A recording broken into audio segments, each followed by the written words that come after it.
All right, guys, we're back at it. This weekend's mission is to get this window out.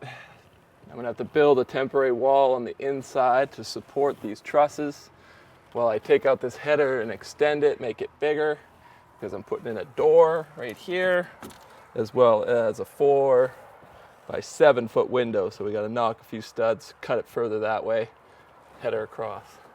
So it's a bit of a mission. I've already had my electrician kind of just pull all the wires out of the wall, just put a little temporary boxes there so that I can reframe this, and then he'll come back and drill and pull his wires through where they fit. So I've got, the tricky thing is I've got these old 70s valances, you know, the little drywall drop down boxes that the curtains run under in my master bedroom right here. And I don't like it. But at the same time, I don't want to start ripping off too much drywall in my room because I got the popcorn ceiling, and it just, you know, just turns into more and more work. If I damage the drywall valance, then I got to redo the ceiling, or if I remove it, then I got to patch it. It's just a nightmare. So I'm going to try just take out the drywall at the bottom of the valance right there, where the door and the window are going to go. So that's an easy kind of patch.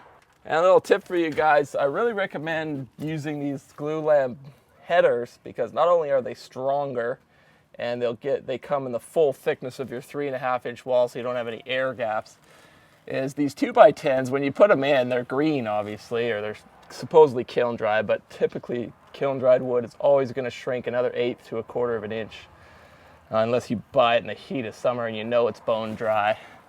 So you can see when this house was framed, I used a double 2x10 header. And once you put it in there and frame on top of it, it shrinks, and you can see there's a big gap here, and the trusses are dipping down. There's another 1/4 of an inch gap there. You're gonna get that every time you use standard dimension lumber for headers. Most people don't notice it, you know, the house, your soffits will sag a little bit. But if you could avoid it, use glue lamp beams, because they don't shrink and they're stronger, so you're not going to get any sagging over your windows and French doors and that sort of stuff.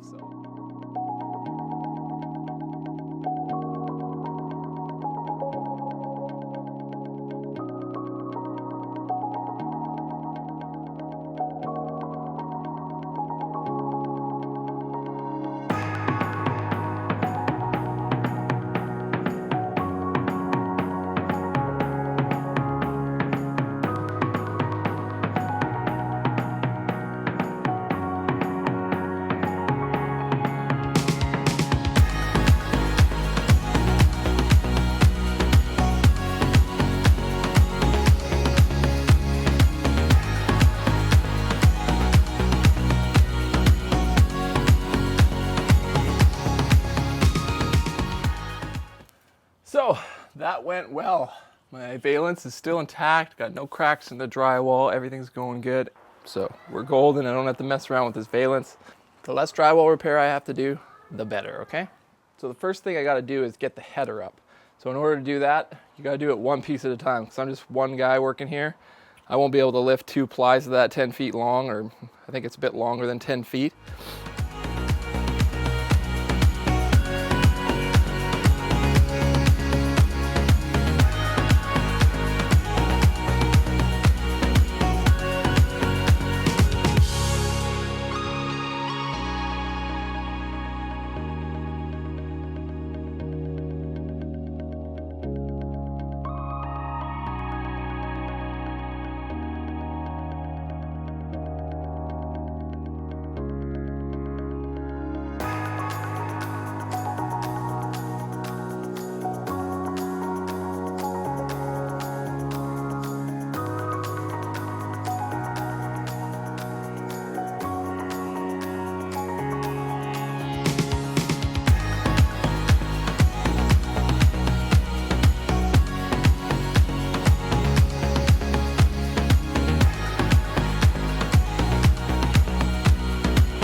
Okay guys, I just finished strapping out all the studs with 1/2-inch plywood because the rest of my house, if you remember, had that Donnacona board over it, and I decided to sheet right over that. So this part where I ripped all that out, instead of having to put Donnacona back on, which is useless garbage, I just strapped it out with 1/2-inch plywood strips so that when I sheet over, everything will be smooth and on the same plane, right?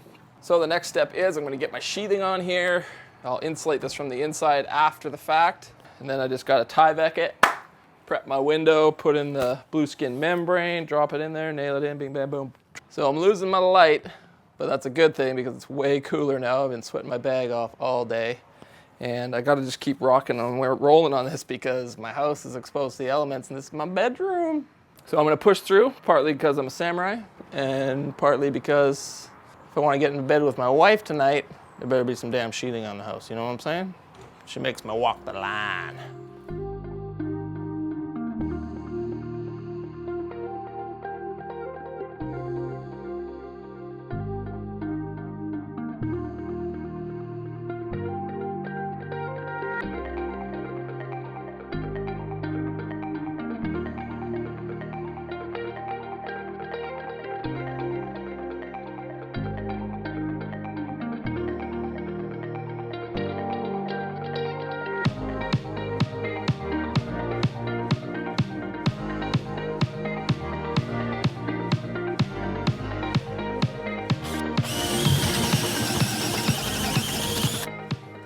So I'm drilling a hole right here because I'm going to use my router with a flush trim bit to just buzz out this window. If you got help with you, putting the plywood in place and just having somebody draw the lines on the inside and then cutting them out as you go is probably the fastest way to do it. Or you can measure all your distances and draw lines and stuff like that, but it takes forever. So I just sheet right over my openings, drill a few holes with the flush trim bit, so much faster.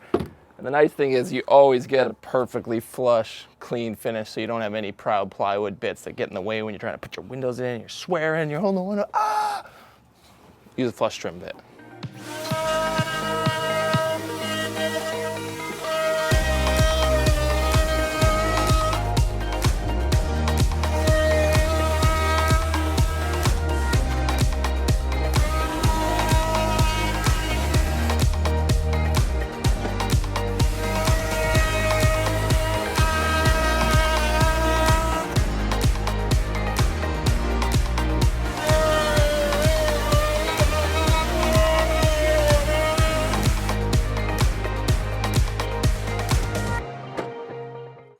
One thing you gotta do is if you're doing this with a finished interior space, it's gonna throw sawdust everywhere. So make sure you staple up plastic on the inside of your openings or else, whew, it's gonna be dusty.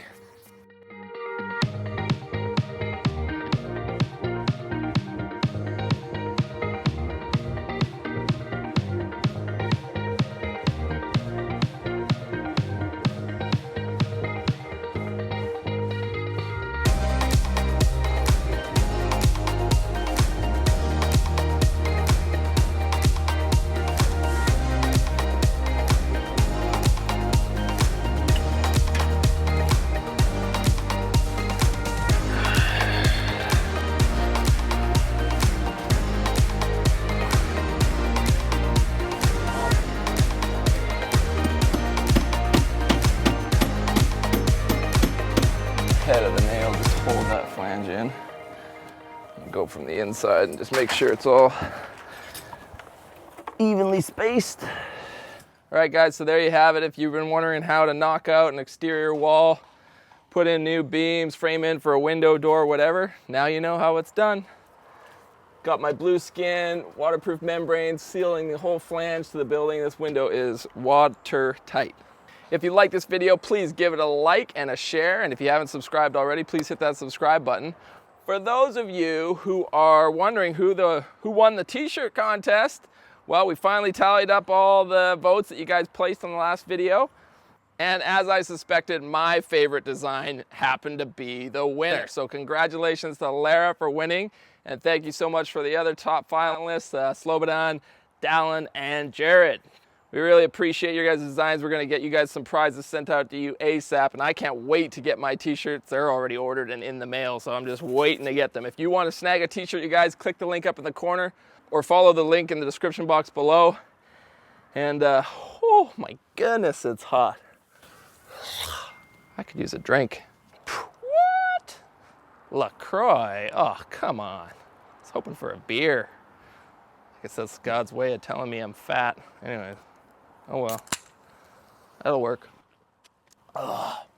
Till the next video, guys. Samurai out.